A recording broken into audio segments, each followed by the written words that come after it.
Listen, Talk, Repeat podcast. I'm Wendy Capewell, your relationship specialist, and this podcast is all about things relating and affecting relationships. I'll be interviewing guests who are experts in their profession, learning more about what they do and how they help others. In some episodes, I'll be sharing some insights and tips of my own. So settle back and enjoy. Hello, it's Wendy here, and I would like to introduce today the lovely Sam Gold from GoldHR. I'm going to hand you over to Sam so she can introduce herself and tell us all about what you do, because it's going to be fascinating. So over to you, Sam. So hello, Wendy. Thank you very much for inviting me on today. It's lovely to be here. So what do I do? So I am a small business HR expert, which means that I work with small businesses who have got ambitious plans to help them with their people. And it's ultimately about trying to gain that competitive advantage with their biggest asset. And we all know that for businesses to be successful, generally there needs to be more than one. Generally that team will scale. And when that happens, there's often different dynamics that come into play, and obviously we'll touch on some of that as we talk through today. But often what you tend to find is a bit of a magic number. Businesses get to around about 10 or 12. They can't all fit around the table anymore. And often where those dynamics change, that's where some of the problems start and come in. So what we do is that we provide various solutions, depending on what that particular business needs, but we work with the business owner to get what they need in place, sort out some of those tricky people problems, and make sure they're doing what they should be doing, helping them move their business towards growth. That's great, because I do believe that so many larger companies especially, they don't appreciate that their staff are their greatest assets. And I think that's absolutely right, Wendy. Actually, I think that is true. I think you're a bit of a number in some of the big organisations, and I don't think it's necessarily different in the small businesses. But when they get it, when they really do see that people are that key, that's where sort of the magic almost starts to happen, really. Absolutely. And I think the relationship between the people that are working together is vital, and that's where you and I do similar things. It is relationships. So I'm going to ask you, how do you build a relationship with a new team? That's a very good question. I think that's quite a hard one at times, and it depends what sort of organisation you're coming into, because I think the culture of the organisation is a big driver in how easy it is to build those relationships. But actually, what I found from personal experience and from doing it myself when I worked in the corporate world and with coaching managers these days, actually it's really starting from basics, and it's actually getting to know people. It's no different, as you said, from personal relationships, but actually spending a little bit of time, one, doing the bigger picture. So what's the business all around? What's that department doing? But actually, what does that person contribute to that team? But actually taking that step back and getting to know them personally. So by taking a bit of time to really understand you, to understand what drives you, what are you there to do, what pushes your buttons, and I suppose we get into the emotional intelligence side of things then. But actually, it's if you understand me, you'll understand how to get the best out of me, and you'll work with me in that way to get what you need and what makes me more fulfilled in what I do. So I think from my perspective, I think whenever I'm talking to line managers about these types of things, I think it's actually starting at that first point and get to know people, build that trust, share a bit of you. I had an experience when I worked for my last corporate job, actually, where our HR director came into work. She hadn't been there very long, and she said, I bring me into work. So what you see is me. And at the time, I probably didn't quite get it. Yeah, okay, right, that's lovely. I don't really need to see all of you. But actually, what was really interesting is she did. And sometimes that was warts and all. And I do think to a degree, that's really important. And that's another way of getting that aspect of building your team. So I think it's get to know the individuals. And when you get to know those individuals, it's then about how you bring those people together. And once you understand the individual personalities, you can then look at how you unify that from a team perspective. Yes. And I picked up so much on when you were saying, I get to know the person, because people have strengths. And so often we ignore those strengths, whether it's in a work situation or a personal one.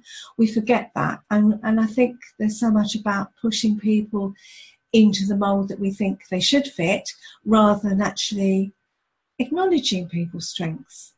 And I think in a work situation, I noticed that so much myself, that people's strengths and abilities were flattened, rather than saying, that person's really good at that particular thing.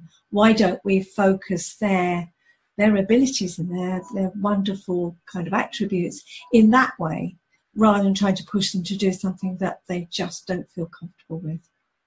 That's a really interesting point, actually. And I think that's one that you'll see more of as the world of work develops. Because I think in the past, people have been brought in to do jobs for a skill. So exactly what you just said there, you had a skill in whatever, and that's what you were recruited for. Yeah. Whereas I think now it's very much about attitude. So they'll look at the business, they'll look at that person, and actually you think, does that person fit with where we're looking to go? Yeah. So I think you're absolutely right. I think that is a very big part of it. It's taking the person as a whole now and just think, how can I mould you? How can I work with you and take the best of you to get where we want to be and to give you what you need? Yeah. Yeah. And I think that's lovely if that's happening more. How do you build an open relationship where mistakes are openly shared and learned from, rather than penalised? Yeah, this is a good one too, actually. Again, from my point of view, a lot of this comes down to company culture. It will be individual as well, because depending on the work environment which you've been used to yourself, will often influence how you will adapt and use these situations. But often businesses, and I think small businesses can be probably more susceptible to this, is that there can be a bit of a blame culture. But actually, none of us learn without making mistakes. If we look at our children, they make mistakes, but they make mistakes and they learn from it. And we're actually no different. So within a work environment, it's about having that opportunity, even if maybe the overall business culture isn't there. If you as a team manager have the ability to empower your team to say, actually, it's all right to get it wrong. You'll learn from getting it wrong. Obviously, if you get it really wrong, there's a slightly different thing. But most people aren't doing jobs that are life-threatening or whatever. It's not going to have such a catastrophic effect if they mess it up. But having that ability to say, well, actually, I tried that. I did that with that project last week and that didn't work. Well, what have you learned from it? It's no different from when I sit down with my daughter and, she's got a whatever in her test that maybe she was hoping for something else. And you think, well, actually, what can you now do to make sure in the next test you do better?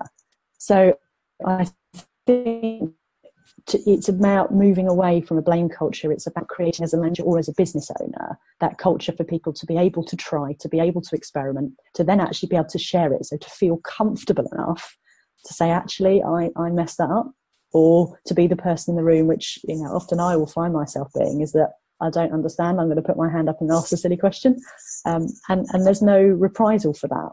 It's a learning opportunity.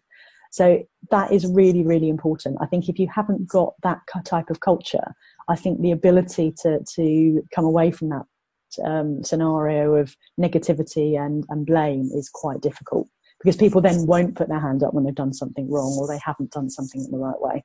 Oh, I've been there. When you've had a boss who was just so bombastic, people didn't feel able to say, look, I've messed that up. Or even with colleagues, that whole blame culture is really horrid, because you don't want to own up to it. You look around and say, I'm not taking the blame for this, it's somebody else's fault. And so nothing gets resolved, and all you get is very, very unhappy people. And that's true. And I think the more that's perpetuated by line management and the owner, the worse it is. And I, like you, I've been in that position where you were scared to put your hand up and say, I've messed it up. So you would try to do whatever you could do to hide it or make it go away. So I think as businesses evolve, I think that needs to be part of how they can build it in to the way that they work. So their culture, the way we do things here, which is what it's all about. So and as the new generations come through, I would say they're probably better at doing that than maybe the older generations, and I'm including myself within that, of what we would have been used to when we were out at work. That's really reassuring, because in the whole of my career I've been employed. Didn't enjoy it much. I'm a real kind of maverick, really. I much prefer being my own boss. But I know that line managers that I had, there was no people training. And so they were promoted to be a line manager simply because that was the next step in their career. And they had it wasn't totally their fault, and I know that managing staff can be really tricky, because I've been on that side of it too. But if you haven't got somebody who's got those people skills or haven't been taught them, that makes it really hard for a member of staff. It does, and you hit a really crucial nail on the head there, is that I think most businesses, even today, do not train line managers in how to manage. I think it's, as you say, you've been in a job, you've done really well, you're excellent at what you do. Oh, let's give you some stuff. And it is a completely different skill set to managing an IT project, to managing a team of 5 technicians or whatever. And I think that businesses don't always see the benefit in investing in some support and development for those line managers to actually help them understand how to have those conversations with people, how to structure looking after them, because ultimately that's what they're doing. And I think another thing that where businesses aren't always very good at is that people are overloaded. So you've got Mr. Line Manager or Mrs. Line Manager doing their role, and they've got their job. And actually you bolt on a team of people, and there's no allowance given for that. Takes time. And people do take time. I mean, in the line of work you do, Wendy, that people are complicated at times. They've all got their own requirements, and that takes time. And often what happens is the business or the line manager doesn't really have the time to deal with it. So they don't have the skill, they don't have the time, it doesn't happen. Somebody then starts to become quite unhappy in many ways in what they're doing. Yes, and they've got nowhere to go, and I think that's the point. They try and speak to somebody, or they mutter amongst themselves, and that doesn't work anyway. Or if they try and take it to their line manager, they're so busy, or they haven't got those skills, because maybe they are, like you said, a technician and not a people person, and so that's so hard. So I think what you're doing has got to be amazing, because we all need that in the workplace. But from both sides, as an employer and an employer of people.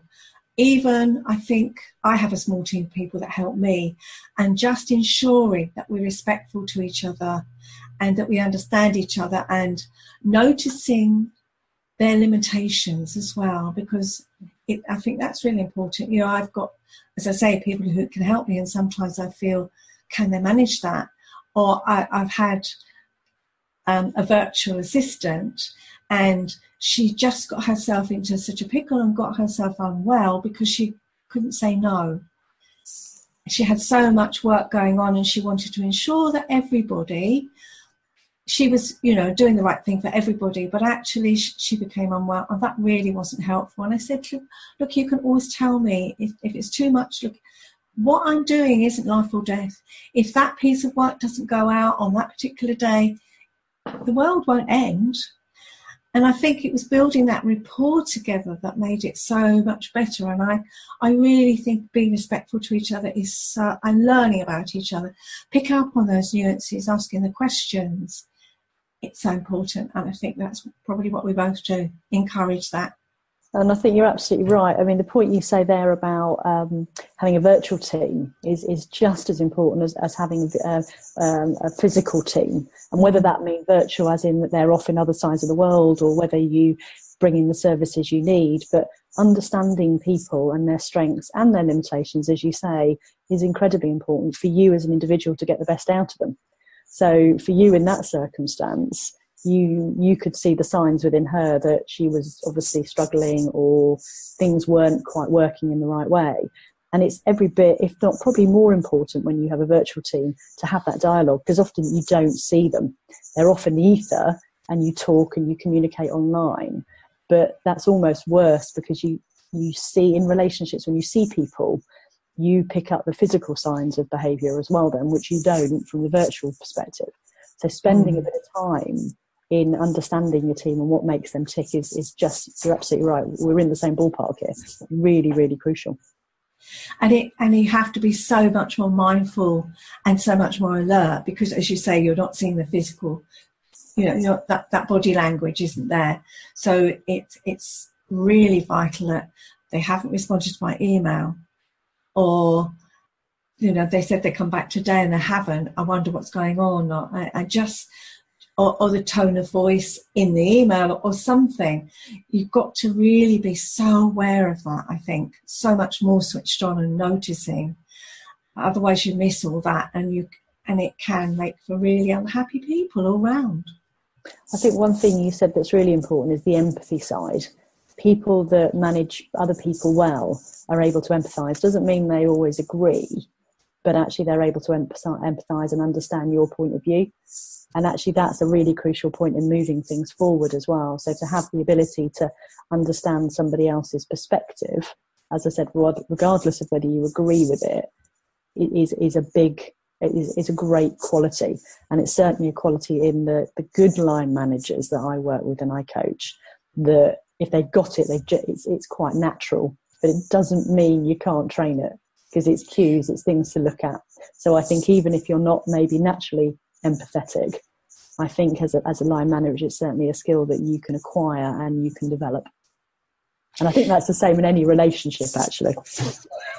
Yes, I was going to say the same thing, because obviously when I'm working with couples and they've got into a habit of not picking up on each other or not being empathetic, and just showing that empathy towards the other person can really make a difference, in a row.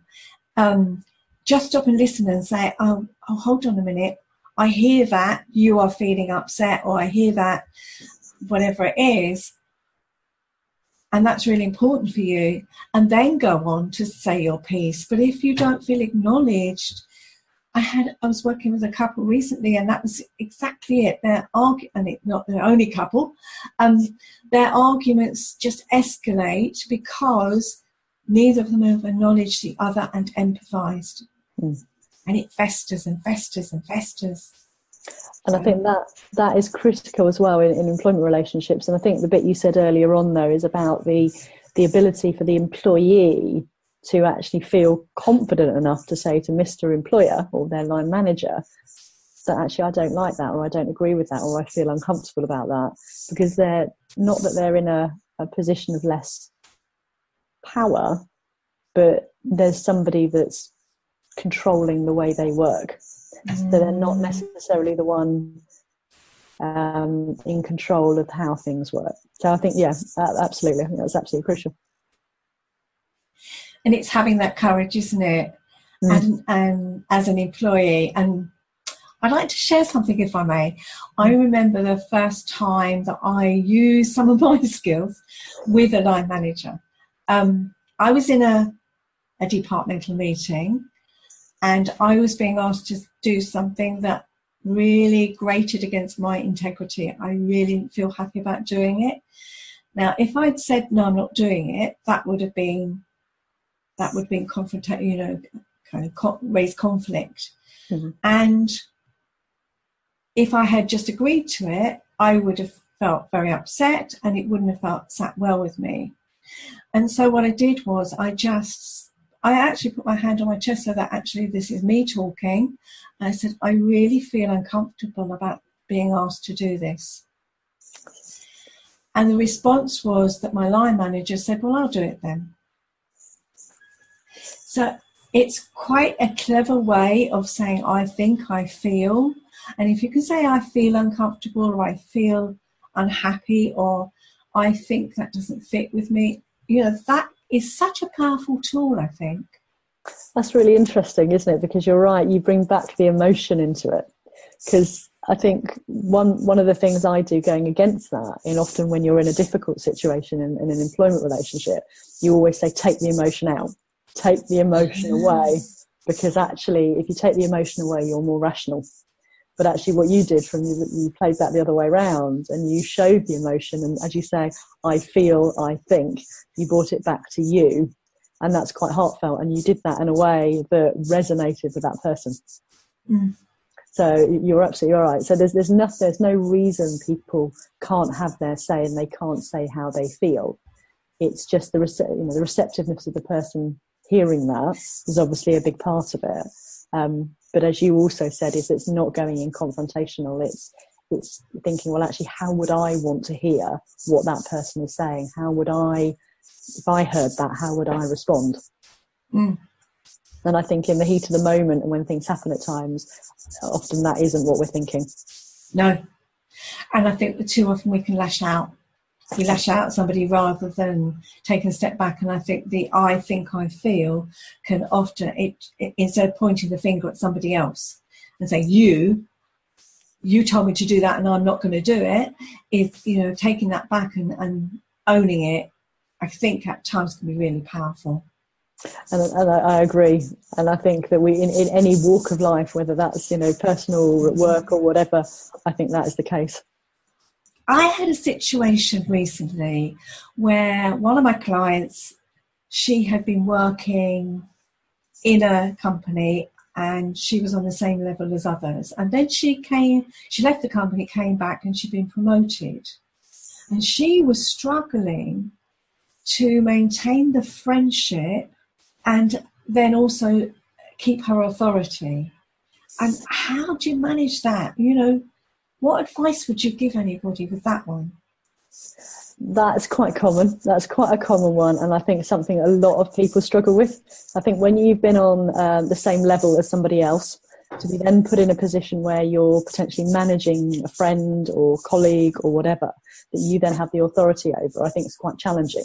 And probably in most scenarios, most people adapt well. Most people think, okay, so-and-so got the promotion, I didn't. Pleased for them, let's move on. But that isn't always the case.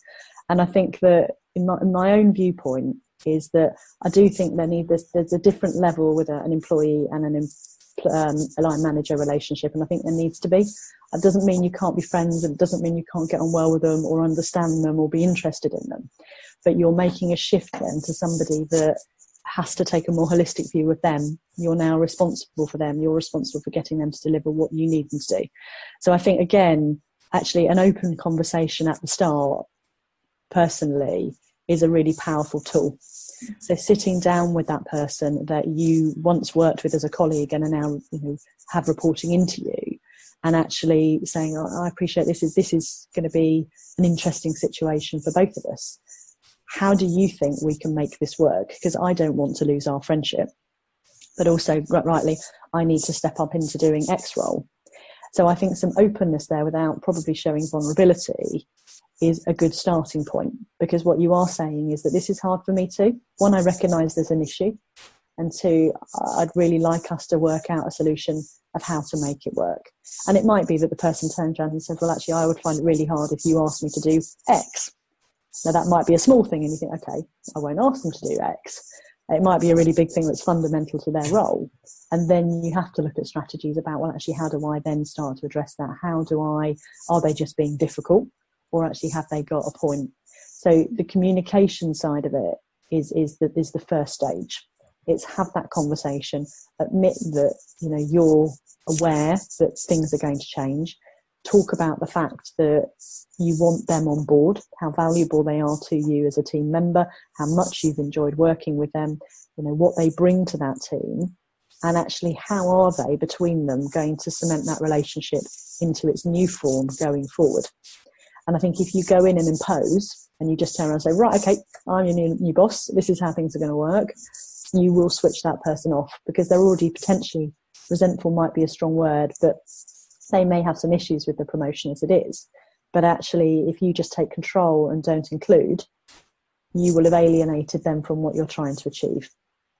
And there is a fine line. There is a really fine line, because you're trying to step between a friendship and a worker, a line manager relationship, and trying to move that on. And I suppose my other point here would be, it doesn't mean you have to compromise your friendship, but I think it's like when you work with friends and family, it's exactly the same. Be clear up front. The clearer you are up front of what all your expectations are, the less likely it is that there's going to be issues or concerns later on. And I think in most circumstances where that happens, as that lady who came to you did, I think by having those conversations and being upfront at the start gets any concerns, worries, issues on the table, and you can then start to deal with them.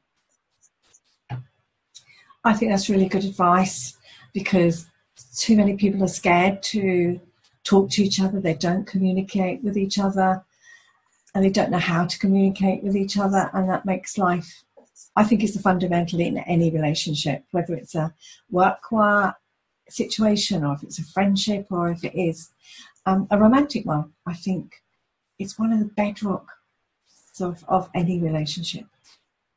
And it's really interesting, isn't it? Because we all have our sticking points where we will find it hard to have a conversation with somebody about something.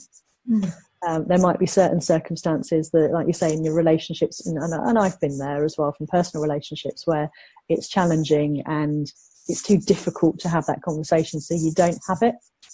And I think a lot of the time I find that when I go into those particular circumstances, it is trying to take the emotion out as much as you can and talk about your feelings, accepting and acknowledging their feelings, and that you're actually looking to move the situation forward. Yeah. So that's where the emotion isn't always helpful in bringing in and helping you resolve things and moving it forward. Oh, yeah, absolutely. And I think when I talked to that line manager, I wasn't being emotional in getting upset. I was taking it from a place of being in the adult, take the emotion out, but this is how I'm feeling. I don't feel comfortable about being asked to do that. And although it might sound that I was being emotional, actually I wasn't. I was quite cool and calm. On the outside, anyway. I think that's the thing. You projected it. You projected well. And that's it, isn't it? Sometimes we have to be like a swan gliding over the top of the water and knowing that we're paddling like anything underneath. Okay, this is, I need to deal with this, and I can go and fall apart and have a cry afterwards. But this is important, that I appear to be in control of my feelings and so on. Yeah. Absolutely. And I think that is really important, actually, because we all get emotionally charged at times. And you know that once your feelings come to the forefront, it's actually really hard, isn't it, then to have a rational, considered approach to something. Yeah. And it is just sometimes taking that step back, just actually, can I come back to you? And can we do this another time? Because actually I think conversations happen in the heat of the moment, or you've become upsetting, aren't productive conversations.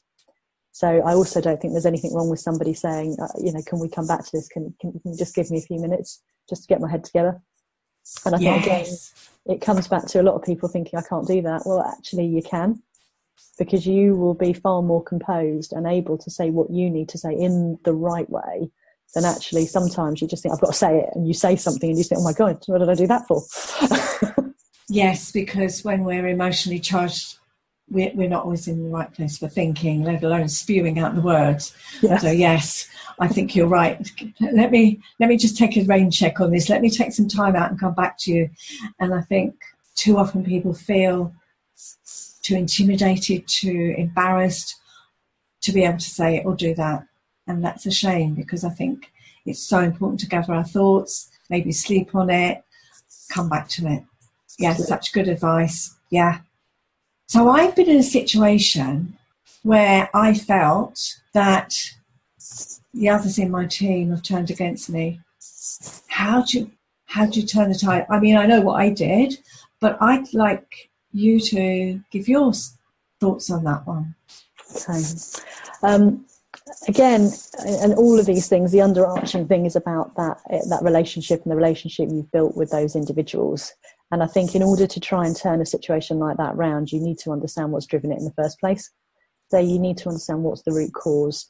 And the way you're going to find that out is by talking to people. And sometimes people in the team won't be upfront.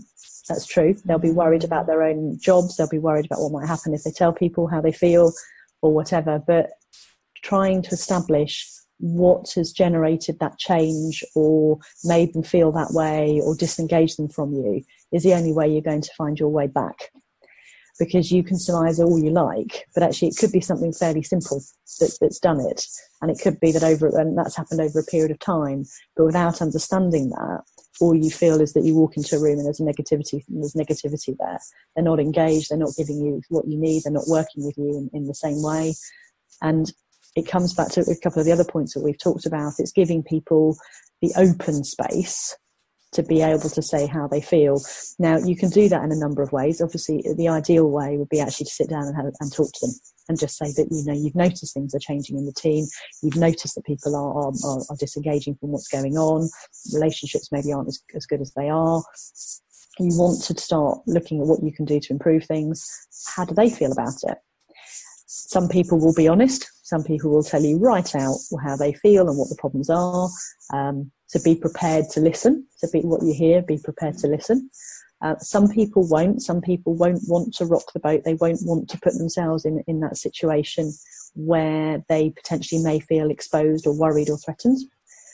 So another way of doing that is actually doing some form of confidential suggestion, but not suggestion box, but a confidential way of telling somebody. So either they can go to somebody else, so you can engage somebody like myself, like you, to be able to say, well, actually, what is the problem, and enable feedback through there. Some people will do that. And what we've done in the past is sort of just a drop box. So we had a little box in the office, actually, it was a few years ago now. We were trying to get some feedback on how people were feeling, and didn't have staff surveys at that particular time. And it elicited some really interesting information, because people did actually put down, they were quite honest, they did put down what they thought, and it enabled that team to then take away and look at what was some of the key things. There's a couple of things in that particular circumstance. One was really quite silly. There was some sort of hygiene things going on. And I say silly, but for some people, the fact that there might not be enough toilet rolls in the staff toilet is quite important. But you don't always know. So it was looking at what those issues were. And then once they knew what the issues were, is then feeding back to people that, one, they were aware of what the issues were, and then this was the actions that they were going to take to address it.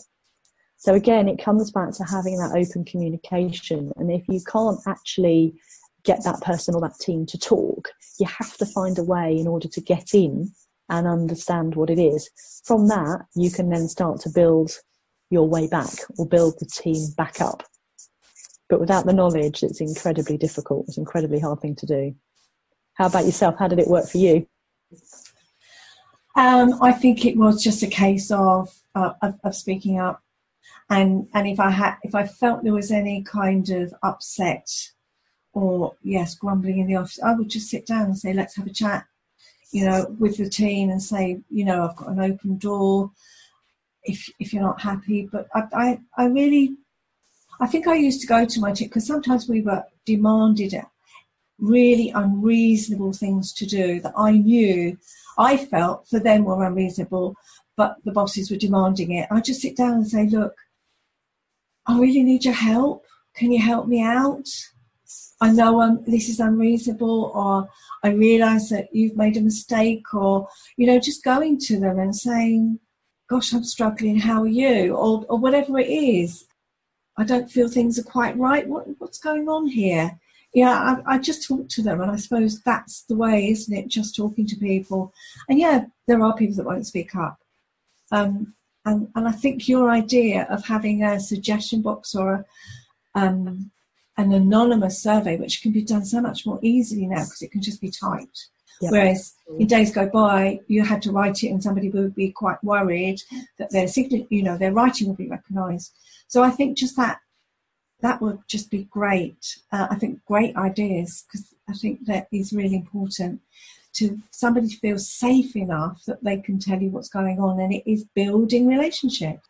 Absolutely, it underpins all of it, and actually in all the stuff we've talked about, it's in what you do as well. It's just the better the relationship you can build, the more you can understand those people, the better the dynamics of all of it work. Yeah, totally. And I guess my next one is that tricky one. How do you give negative feedback and still keep a good relationship with your team members? This is. I think this is easier than it sounds, actually. And I think, again, to do it, if you've done the groundwork first, makes this easy to manage in many ways. So I think if, as a line manager, you understand your team, you have good communication with them, you know what they should be doing, you know when things aren't quite right, feedback is always more effective nearest to the point where something is either good or where it's not quite so good. So there's the other side of it, is when people have done something well, and they've delivered a project on time, it's recognising that. But in this circumstance where it's negative feedback, I think the sooner the point that you deliver that, the easier it is for that person to hear, because probably 9 times out of 10 they probably know, not always, and sometimes they won't always want to know, but actually it's sitting down with them. Comes back to the communication that we talked about throughout all of this, and actually explaining that something's come to your attention, you've been made aware, whatever it might well be, and what are your thoughts on it. So actually engage that person. So rather than go in and say, oh, I've had this really bad comment come back about you, what's going on? Rather than take quite a defensive, hard approach, what works better is to actually open it up to them, just to say, look, I've had a bit of feedback, this doesn't seem to have worked quite right. What are your thoughts on it? So actually get that person to enter into that discussion with you, because that opens the barriers up. It doesn't make it feel quite so, well, you've already made your decision. You already know, or you already think that I'm in the wrong here. And it gives them the opportunity to say, well, actually, this is why I did what I did, or actually, I was struggling with that, or I couldn't get so-and-so's help with that. So it's drawing them into an open conversation. And I think sometimes when things aren't right, or when we're in negative situations, it's very easy. We go back to our very first point here about apportioning blame, that actually you got it wrong. So it's a mindset thing from the person that's delivering it. You go into that conversation, and it's a bit like a challenging conversation. And I talk about this a lot with line managers, is how do you manage those challenging conversations? And again, take the emotion out, look at the facts. What's happened? What's gone on? What do you need to find out? What questions do you need to ask that person? So prepare. Don't go into it when, maybe frustrations are maybe a bit higher. Take some time out, step back, look at what the issue is, talk to that person as soon as you're able to, and get them to sort of give their feedback on what actually happened. From that, you can then start to plan what you need to do to address it. So is it that this person needs some training? Is it that actually this process doesn't work and we need to go back to so-and-so and get that process sorted out? And actually then put a plan of action in place to try and help avoid those things happening again. That's really great advice, I think. Yeah, it is. Just, as you say, being open and not that blame. It's back to the blame, as you said at the beginning. I think if you're taken aside and told that you've done something wrong, you're going to clam up. You just feel so bad, and it feeds on our not good enough beliefs, or not living up to the right image, fear of failure, all of that stuff, which is really not nice.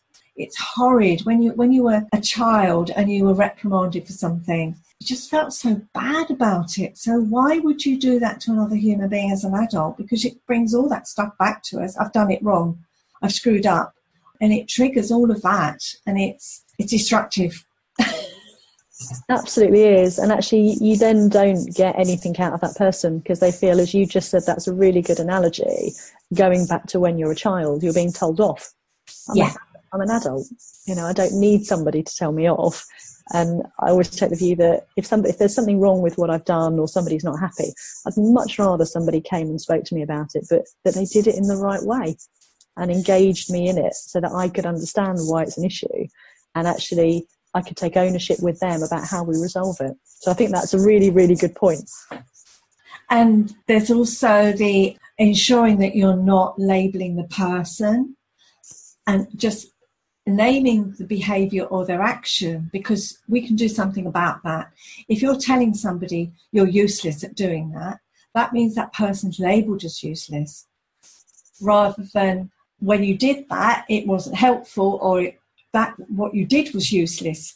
I mean, at least it's not nice with the useless tag, but at least it's not labelling that person, because it means their personality, and it's so wounding. And an interesting point there, Wendy, actually, is about the language you use, actually, is that it's thinking about the language you use in those circumstances. So always preparing to go into a meeting with somebody in those circumstances is really important. So that rather than you say, actually, what you did there was really rubbish, you could say, well, actually, the report you wrote didn't convey what we needed it to say. Why do you think that was?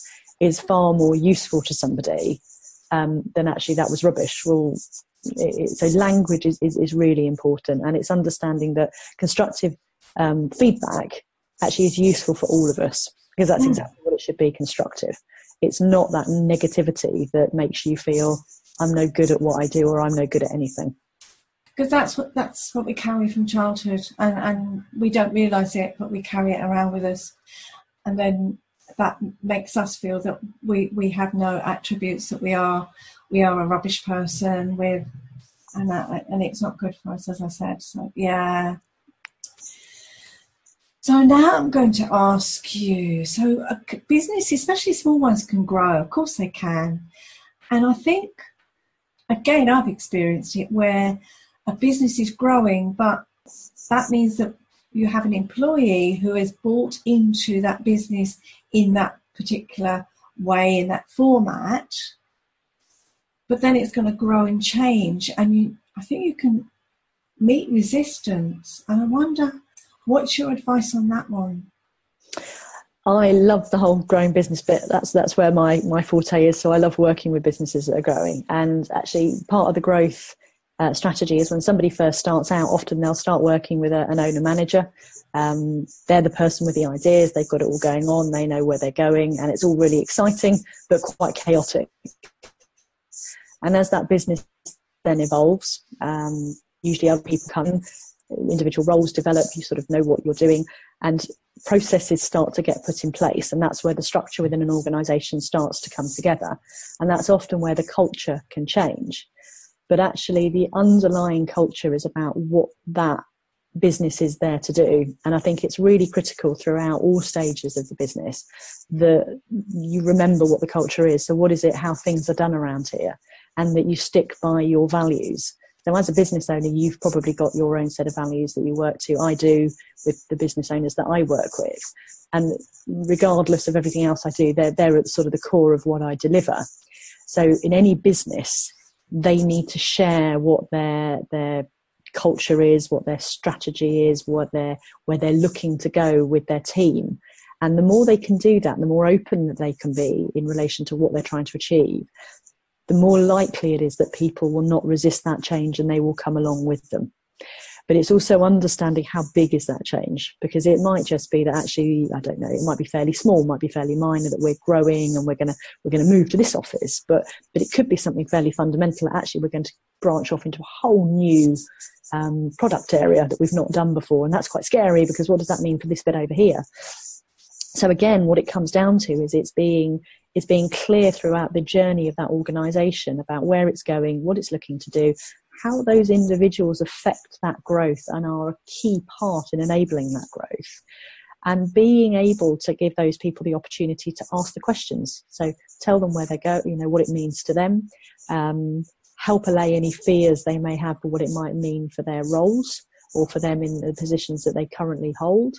What opportunities might it bring as well? So what's exciting is that they're going into this new market, but actually there's going to be some new roles created over here and this, and it's fantastic.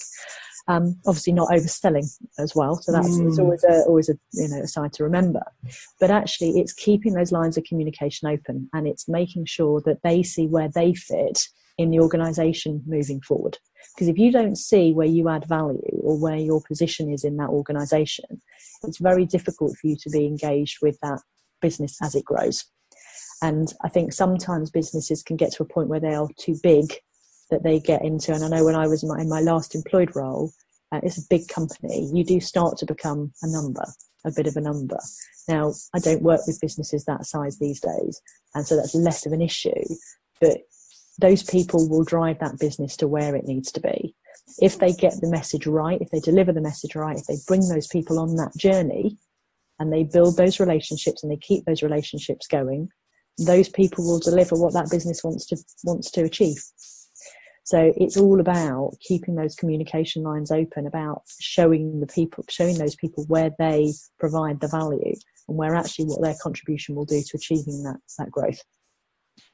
And I think so much of we talked about and you've shared is the basis is down to good communication, keeping lines of communication open. And that's where we both do very similar work. It is about communication, and really keeping those lines open.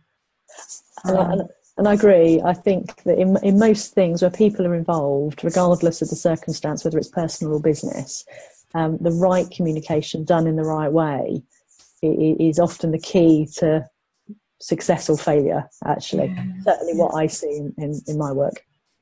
Yeah, I certainly see it all the time. So yes, I think Absolutely. again we've got synergy there. Sam, it's been absolutely delightful talking to you today. And whilst I'm going to put all your details in the show notes, I'd like to ask you how people can, the best way of contacting you as well on this interview. So could you let us know how? Wendy, it's been lovely. Thank you very much for having me, and I've thoroughly enjoyed talking to you today, and it's fabulous to see the synergies between what we do. I'd love to talk to anybody that's got any questions or anything I can help with. Go and take a look at our website, which is, details are in the show notes, but it's www.goldhr.co.uk, or please do drop me an email at sam@goldhr.co.uk. We're also on Facebook and on Twitter as well, so do come and join the conversation. It would be great to talk to you.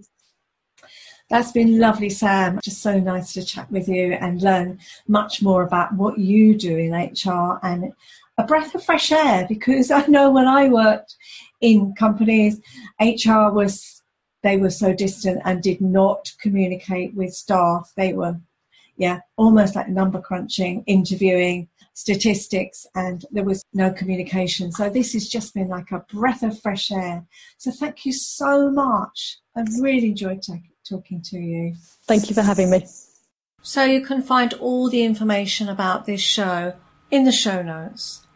And you can find lots more on my website, www.yourrelationshipspecialist.co.uk, including the link to my podcasts. And you can also sign up on my newsletter, which has lots more tips and offers. So until next time, bye for now.